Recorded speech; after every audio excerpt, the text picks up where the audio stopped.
Welcome to the $1 Million Career, where we show you how to plan, build, and supercharge your $1 Million career. I have with me today our returning guest host, Craig Picken. Craig is president of North Star Search Group based in Wilmington, North Carolina, an industry-leading executive search firm specializing in aerospace and aviation. Welcome to the show again, Craig. How are you this morning? Man, Rob, I'm good. It's Sunday afternoon. I'm sitting here in my beach shorts and t-shirt and just ready for a good podcast. So it's a good topic today. Yeah, man. Rumor has it that you were swimming in the Atlantic Ocean this morning. I did my, got my hour workout in the gym and then bumped over to the beach and got a nice little ocean swim in. So I'm tired. It's good. I love Sundays because you just get out there and look, if you can sleep when you're dead. I know you do. Man. Meantime, you got great weather. It's summertime out. You can just enjoy it, right? Great, man. Well, this morning we're going to talk about 3 ways to be an effective communicator. And I'm going to kick it off by throwing out 3 things. 1, how to be a great listener. Yep. Number 2, how to tell a story, the great art of storytelling, which is one of my favorites. Yep. And the last one, thirdly, how to engage your audience, how to establish rapport, establish common ground. So let's start off with those 3 things. How to be a great listener. And really what I mean there is, empathetically listening to the person that you're talking with. I think what a lot of people do is they'll be in a conversation, and before the other person really has a chance to develop their thought process, they're trying to think of, what am I going to say next? And what happens is, if you're not really listening to the other person, if you're thinking to yourself, what am I going to say next? Because everybody hates gaps in conversations. Mm-hmm. Very difficult to conversationally map into a conversation. So have you experienced that or what? Oh yeah, all the time. It's what's the great, are you listening to me or are you just waiting for your turn to talk? Exactly. You're right. Yeah. I'm thinking about, to be president of the United States is very difficult, obviously. And some of the greatest communicators happen to have been presidents of the United States. It's not a mystery. I mean, you look at Ronald Reagan, right? President Reagan, his nickname was what? The Great Communicator, right? Great Communicator, yep. President Clinton, people have talked to Clinton, and most of them, whether you like the guy or you don't like him, yep. I thought he was a great president, actually. I think people came away with thinking, when I talked to the president, even at a rally, I felt like I was the only guy in the room. I felt like he was I was the only guy he was talking to. One of, it's been said that was one of Clinton's biggest strengths, was that he made you feel like, even at your first meeting, he made you feel like he had been best friends with you forever. Love him or hate him. I'm not talking about politics here. He knew how to he knew how to communicate, and he knew how to command a room. And let's look at Ronald Reagan. Okay. Mm-hmm. Could that guy tell a story or what? The guy could tell a story. He told so many stories. He couldn't even keep the true ones from the false ones. Yep. He told people that he told so many stories that became exaggerated and enhanced over the course of his life. Of course he did. That there was probably one kernel of truth when he was a little kid, but the story had become so engaging and so populated with anecdotes and humor and inspiration that, asked when later in his life, he can remember what was true and what wasn't. Yeah. But it was a great story though. So here's the deal. In today's world, the discourse has just gotten one way. People can't figure out why they don't want to be heard and why they're not being heard. It's because they don't want to be heard. They want to talk over. Yeah. You think about these, speakers that go into these universities and they want to talk. They want to tell a story, or they want to give their, and you get these protesters that come in and all they do is just shout over them. Yeah. Yeah. Okay. So what did you do? You didn't listen to a word the guy said. You don't know what the guy or girl said. Your sole goal was to be there shouting over them. What did you accomplish by doing that? Yeah. You shut somebody up. So what if you're doing that in business? Or what if you're doing that to your customer? What if your customer's railing at you because they're bad? They got customer product, customer service was bad, or, the product was wrong, or there's a little, the mistake on their invoice. What if you're just shouting over them? Yeah. And, if you don't engage with your client or anybody and really empathetically listen Yeah. to what they have to say, how could you ever figure out what their wants and needs are? Hmm. Can you help me? Exactly right. Three very,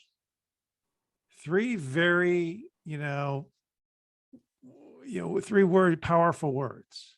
Yeah. Your airline flight just got delayed. You're talking to customer service. Yeah. Can you help me?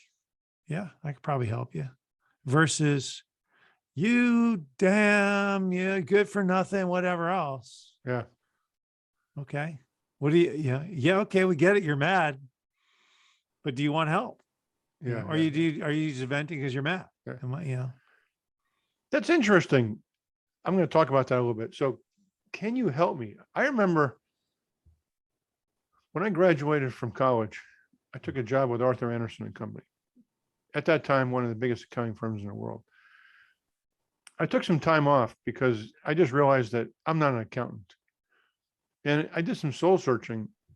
And then it got to the point where I started thinking to myself, I got to get another job here. I got to figure out what I'm going to do. And I had this idea in my head that I really wanted to do real estate development. I'd had some clients at Arthur Anderson. I really liked land development, like bulldozers and cranes and moving dirt around and building shopping centers and stuff. So I remember I started looking for a position available. The economy was really bad at that point, talking about the mid 80s in Houston. Nothing was really available. And I don't know what it was. I started calling people that were real estate development firms. And I would call these people at like 6 o'clock at night, hoping that the owner was still there. And what I did, and nobody told me how to do this, but I just did it.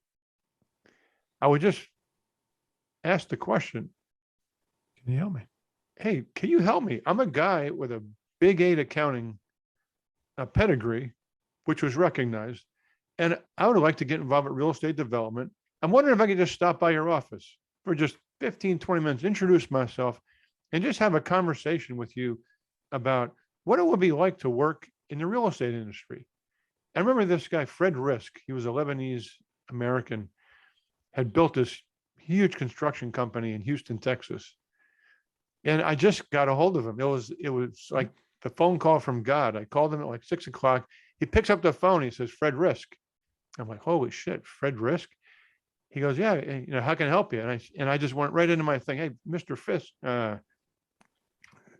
Risk, can I come over? I'd like to introduce myself. I work for Arthur Anderson. I'm thinking about real estate, blah, blah, blah. He goes, come on over. He says, I'm only like 5 miles away. And it's like, I put my shoes on, got my car, drove over there. Yep. The guy had me in his office. He had this huge office. He was a big Africa game hunter. I remember I was so overwhelmed that this guy had me in his office. He took me to his townhouse for dinner. We had drinks. It's like 10 o'clock in the evening. I'm still over there. And he says, if you want a job, I will find a job for you. Yeah. And that's how my career in real estate started way back in the 80s.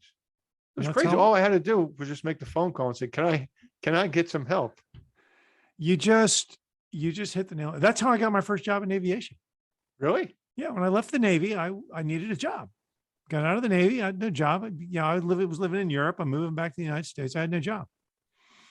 And I cold called the vice president of international sales at Gulfstream Aircraft. He was the next naval aviator. He was the next Marine Corps aviator. I was a naval aviator.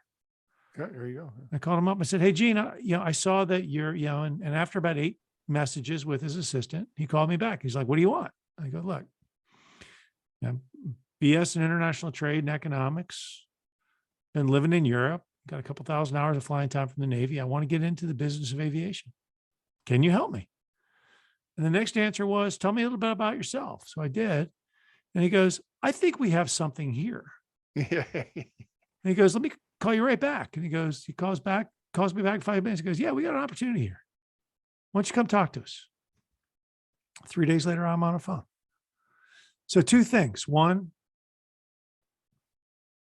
picking up the phone is huge. Oh yeah. Putting yourself out there is huge. Yeah. You know, this little iPhone thingy, 21st century technology, I love it. See those little buttons there, Rob? Yeah. Yeah, man. I love that. Man. You push them, you push 10 of them in a row, 10 of the right numbers, you get a phone, you dial somebody up and they pick up the phone, or you leave a voicemail and you go, hey, my name's Fred, Joe, Mary, Smith, whatever. Can you help me? You're not selling, you're not telling, you're like, Yeah. can you help me? People want to do, I'll text them. I'll email them. Yeah. I'm really angry. I'm going to shoot an email. To that, I have a term called wuss. If you're mad and you're shooting an email, or God forbid, Twitter, yeah, you're a wuss. Pick up the phone, call them, and say, I need help. This is what I need. Can you? Yeah. We're doing it. And that's part of communication, is getting out of this. I'll send an email. Yeah. That's a great point. I mean, emails have been the early demise of many a person. How many careers have you read about in the last year that have been wrecked by a tweet or an email or some sort of stupid communication when you should have just picked up the phone and said, yo? Yeah. That's but people are afraid to have person to person discourse now. I don't know why. Yeah. What do you That's think? good. I mean, What do you think? I mean, you tell me. no, I mean, I think that's part of being a great listener is I need your help. Can you help me? Probably the best way to phrase that actually is, can you help me? I'll guarantee you, for all those salespeople out there, if you sent a LinkedIn message or an email and you just started off with, can you help me? You get a lot of responses probably. Can you help me? I'm doing a search. I'm looking for a director of insurance. You probably get a lot of phone calls back, a lot of emails. May I ask your help? Yeah. I like that. Ask for help. Yep. Yeah. That may edge one of these three out, man. Yeah. Yeah. I like that. So let's talk about the art of storytelling. So, I mean, this is sort of in the Captain Obvious category, but man, if you could, everybody knows the guy or the gal that can tell a great story. Mm-hmm. And you always want that guy on a mission, or you want them on a business project. It's the guy that whereas everyone in a meeting is trying to articulate a point, trying to illustrate an example, drive home, their point. And there's a guy there that provides either an analogy or a story.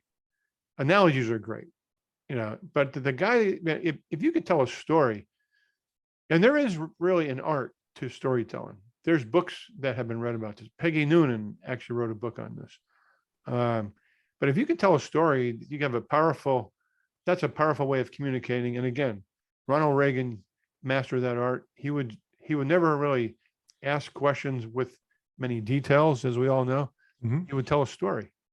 And the American people loved that about him. Yeah. Well, Franklin Roosevelt used to have his fireside chats, right? You talk about, that's what your parents told you about when they were kids in World War II. We'd sit beside the radio and we'd listen to Franklin Roosevelt. Okay. And there's fireside chats. You're in the insurance side of the house. You talk about claims, well, yes, we have great claims service. Yeah. Okay. Or yes, we have great claims service. Let us tell you about this one that was really complicated. And we all gathered around and we're like, it was right, and we fixed it, or we didn't fix it because, and you tell the story about how it was third-party stories, third-party testimonials. Yeah. Very Yeah. powerful. Phenomenal, aren't they? Yeah. I mean, you tell me. Here's a Reagan story for you. So an old friend of mine was chief of staff for President Reagan. This is going back in the late 80s. I think he was elected at what? Well, he was elected in 1980, right? So this would have been like 1981 or something. It was the G7 summit, and it was the first summit that President Reagan was attending. And it was in Williamsburg, Virginia, at the Williamsburg Inn. And the guy told me this story about Reagan, how Reagan had not really studied up on economics about the summit. He was involved in all sorts of stuff. And it was the night before the summit. And James Baker had this 3-inch thick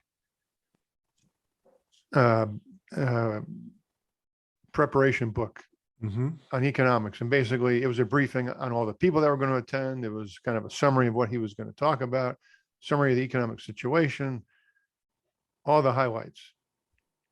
He gives it to Reagan in Reagan's presidential suite at the Williamsburg Inn. And Baker goes in the room and he takes the book and he places it on one of the end tables in a certain way to make sure that the president picked it up and read it, because he was afraid he wasn't going to read it. And he told the president, make sure you read this thing tonight, because tomorrow morning the summit starts and you're on. So make sure you read this, Mr. President.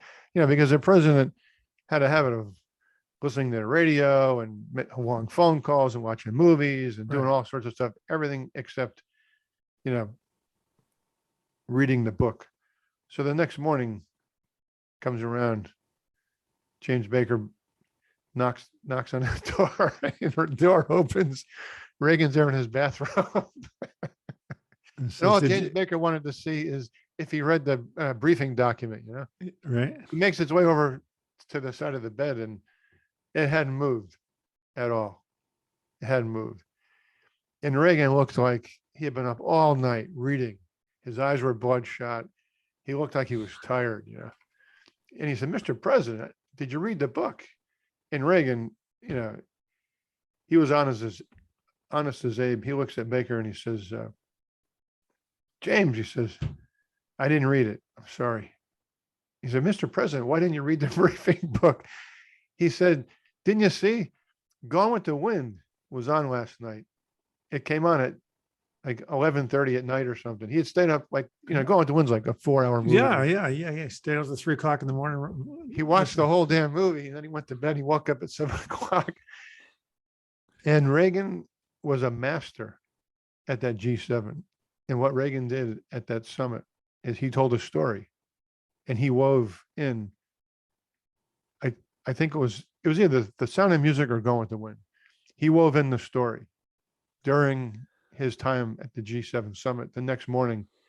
And you probably don't remember, but that was one of Reagan's best summits he ever had. And it was because he told a story. Yeah.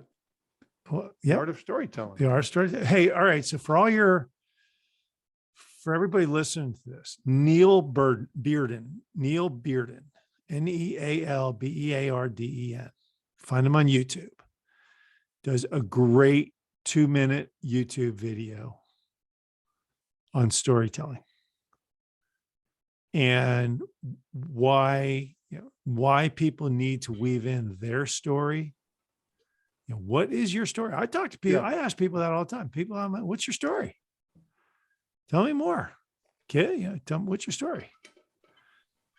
I love hearing people's stories. I used to do a lot of recruiting on Wall Street for Goldman Sachs and Patriarch Partners, Cerberus. This is probably going back 15 years ago.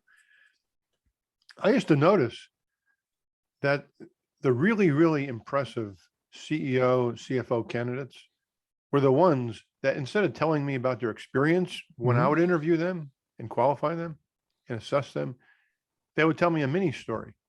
Like, instead of telling me I grew sales by 16.8% over the last 5 years, they would tell me a story about how they close this insurmountable deal that no one else in their company could. Mhm. And that to me was very, very, very, very powerful. And ever since then, I tell my candidates in the interview prep, I say, bring with you a couple of mini stories, things Mhm. that you've done. Just don't explain how much percentage you increase sales, but tell them about one particular sale that you made, which really demonstrates your success. Yeah, absolutely. I mean, people, the first question, top 10 interview question, tell me about yourself. Yeah, I work hard. exactly right. I work hard. I am honest. Yeah. Okay, great. That's not what they're asking about. Right. Tell me about your, where you came from. What's the cliff notes of your life?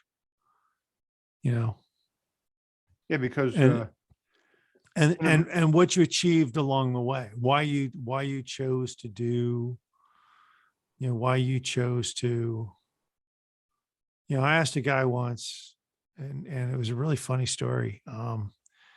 Asked a guy, he was an Air America pilot in Vietnam. So how did you get into this crazy airplane sales business? He goes, oh man. He goes, well, it was the guy actually hired me at Gulfstream. His story was, I was an Air America pilot. I one day I was a Marine Corps pilot, and then these guys met me in a bar, and I was no longer a Marine Corps pilot, and I worked for this other company, and it was Air America, and I was one of the last. I was one of the last people out of Vietnam, and we found this bag of cash, and we tried to give it back. We didn't know who it belonged to, but we tried to give it back to the U.S. government. Yeah. And the government wouldn't take it back. Like, yeah, nobody wanted it. So we kept it, bought a boat, grew my hair long. Back in the early 70s, I smoked a little dope. One day I looked in the mirror and I said, enough of this. It's time to go get a real job. Yeah. And that's, I cleaned up, I shaved out. Yeah, I put on some spiffy clothes and found a real job. I'm like, I love that story. I know the guy now. And the guy was he was a lot of fun. He's still a lot of fun. But this story that he's telling, I'm like, I could see that. And you could just like, yep, this is a true story. And it was a lot of fun. But he told a story and I go, okay, I know exactly who I'm working for now. And I had a lot of respect for him. I had tons of respect for this guy. That guy has a unique competitive advantage over everyone else in terms of communication because he has experiences. Yes. When you have experiences, there's a lot of stories there, Yeah, a exactly. lot of analogies, Yeah. and you become interesting, which kind of leads me to the next one, which is what you're saying right now, engaging your audience. Engage your audience. But a lot of people, Rob, don't think that they have interesting experiences. And the fact of the matter is everybody is interesting. Everybody has a story. Everybody is interesting. Everybody's got a story. Right. Everybody's interesting. But I think we talked about this the last time. Just doing a video interview. I noticed things in your office. Yep. I mean, if I had a military background, if I was just the guy that was interviewing and you were the hiring authority and I looked over your right shoulder, I'd see your naval aviator helmet there. Mm-hmm. Oh, really? You were a flyer? You were a pilot? You were a navigator? You were in the Navy, Marines, and then I see the picture on your wall and everything else. And that is what we call establishing common ground, which leads to rapport building. Mm-hmm. Rapport building is the foundation of all communications. If you can't establish rapport, you're done. You're done. So I tell people, if you take it down to a tactical level for the people out there that are interested, in interviewing and career planning, when you do video interviews, look around the room, look and see what the person's wearing, see what they have in the background, because just, establishing common ground with somebody, like let's say they have a certificate that has the University of Texas, right? Mm-hmm. And maybe you're from Texas, or maybe you're a UT football fan or basketball fan. in your case, Yeah. a North Carolina certificate or whatever it is. I mean, that's just, engaging. Engaging is really appreciating and noticing something that the other person has. It's a Mhm. sign of respect, as you just said. Establishing rapport. There's great story. Go back to your storytelling. I don't know who the artist was, but George Washington did not like small talk, as I understand it, as Yep. I read this. And the story is this: he did not want to sit for a portrait, and he didn't like small talk. And the artist painting his portrait originally started with a little bit of politics and whatever else, and he could see that the president, that George Washington, was getting uncomfortable or itchy or whatever. And he shut up for a minute, and then they saw some horses. And then he started talking about horses, and like Washington perked up. Yeah. Exactly. And it was like George Washington, his passion was horses. And they talked about horses. And then Washington sat through for the whole portrait. Yeah. Common ground. Common ground. My wife was in a Walmart, I think it was, and this was about 6 months ago. And this is pretty amazing, actually. She sees, I wasn't there, right? She told me the story. She sees someone in the store who she said looks exactly like my older son. So she just makes a comment to this kid who's like 25. He's with his family and says, yeah, you look just like my oldest son. And the guy like, oh, really? And she goes, yeah, he's got the same hair. And the guy had a t-shirt on, and he was working as a mechanical engineer for some company. And my son's in engineering. Like a half an hour later, she learned everything there is to know about like where he went to school, if he was married. Turns out he has kids, talked to his parents. There was all this common ground. They had originally been from Texas. They're working in the same field as my oldest son. Mhm. She said, I could have written a 2-page dossier on this kid and his family, Mhm. just on the fact that I established common ground. Common ground, but she listened to his story. She took interest. Yeah, she took interest. She did all the things. Yeah. She took interest in the story. Yeah. That's about engaging your audience, or whatever.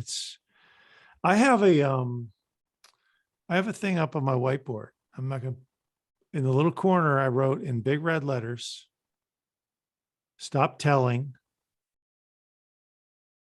start asking. Yeah. What's your story? You know what that is? Who are What you just described is the difference between consulting and coaching. Consulting is telling somebody, instruction, teaching, right? Yep. Sharing your experiences, telling people, coaching, which is something that we can talk about another time, and we will talk about that, is really what you just said. It's asking key questions. Mhm. It's active listening, empathetic listening, asking questions. Very, very powerful. Mhm. Coaching done correctly is very, very powerful. That's why all of your big movie stars, athletes, CEOs, they all have coaches. That's why. You want great customer service? Spectrum Cable. It's a big monopoly. Might as well be a government.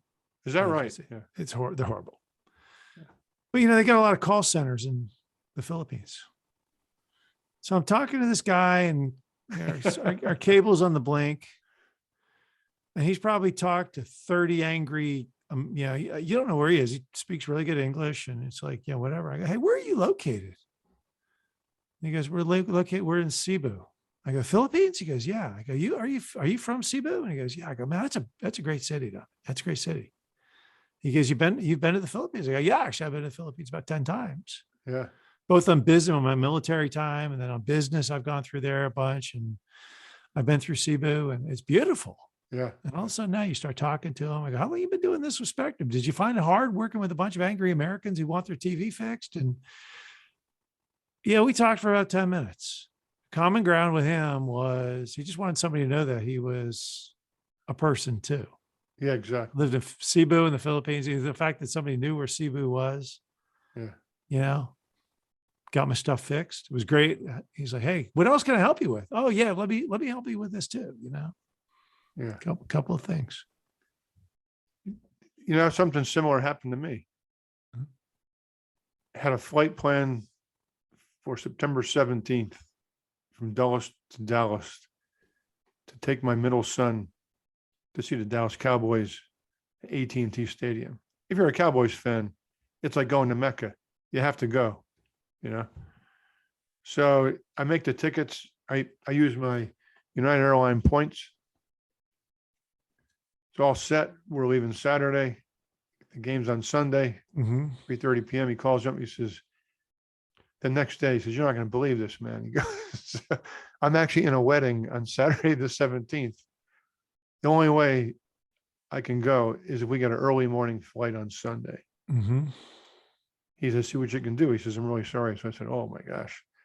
I call up United Airlines, which is notoriously difficult to deal with. Customer service. I mean, they got to be the worst. I mean, they're very, very difficult. I called them up, and this lady had sort of a gruffy tone to her, and I'm thinking to myself, maybe I should just hang up and start over again. But I said, I'm going to work through this. Turns out, she grew up in Houston, Texas. Turns out she's a Dallas Cowboys fan. Turns out she has a middle son, just like I do. Turns out her son is in a wedding. It was just a bizarre set of circumstances, but I just kept asking questions. And like you said, I started out with, can you please help me? I have a very difficult situation. My son is in a wedding and I'm really sorry. And I was really contrite. And man, I'll tell you what, that lady turned from United Airlines, Miss Gruff, to a Texan, sweet as pie, as only the people in the South can be. Yeah. And then we worked through that thing for about 2 hours because I had points. You know how difficult it is to change a flight once you have points? Yeah, man. And then I needed nonstop. I needed something first thing in the morning. The lady was like the Mary Mother of God. Yeah. I mean, by the time it was all over with, she said, I've really enjoyed talking with you. Is there anything else I can do? Here's my direct line if you need anything else. It was just crazy. She gave me her direct line. I couldn't believe it. Same thing with me. I had to call American. I booked a flight to LA a couple of weeks ago. I'm flying across the country, flying from, Wilmington, North Carolina, LA for a 3 or 4 hour event. And then I'm going to fly home. And I booked like at 11 o'clock flight morning to get me in LA at 4 or 5, but the event's at 7. And I'm thinking, I just didn't leave myself any. And I always book the tickets that are, you don't get hit. Yeah. I always pay a little bit more so I don't get whacked with change fees. And I called the girl. I'm like, I just did something really stupid. Help me out here. Can you help me out? Yeah, exactly. She's like, what's up? I go, one, I took it on me. I did something stupid. Right. Can you help me? Here's what I did. I need to be in LA. I've got this event. I booked the 11 o'clock flight. I'm starting to think I need to be on the 7 a.m. flight just to give myself some room. And she's like, cool, let's do it. But you're nice. You're communicating. And then we had the same thing. Chat about her. Hey, look, I know you're busy, but thank you. What's your name? Yeah, exactly. Who's your boss? I want to write him a nice little email. Thank you for your help. You want to communicate. That's how you be nice to people. Yeah. And you take interest in them. And you pick up the phone. You don't do an email. You don't do a text. You don't tweet. Yeah. You take genuine interest in them. And you will get everything you need. Salespeople, what you're selling, nobody cares about what you're selling. Yeah. You getting hit up on LinkedIn. This bothers me all the time. I'm getting people trying to connect with me on LinkedIn. They don't know anything about me. They don't know anything about my industry. They don't know anything about what I do. Yeah. But they got something to sell. Yeah. and they connect, try to connect. They send me a LinkedIn invite, and we have this great product. I'm not interested in your great product. Delete Yeah. everything, because they didn't take a minute to learn about who I am, what I do, Yeah. what my business is. Yeah. Your product, I don't care about your product Yeah. because you didn't take enough time to learn about me. At least they should acknowledge your aviation background. At least. We noticed you on LinkedIn. Oh, Yeah. great. I'm all over LinkedIn.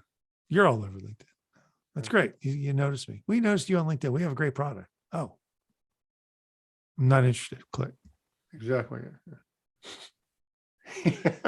That's how you communicate. Yeah, exactly. Email is for, can we talk next Monday? I Yeah. will be there soon. Yeah, exactly. Attached is the document that you requested yesterday. Yep. It is not 3-page, a 3-paragraph rant as to why you're offended.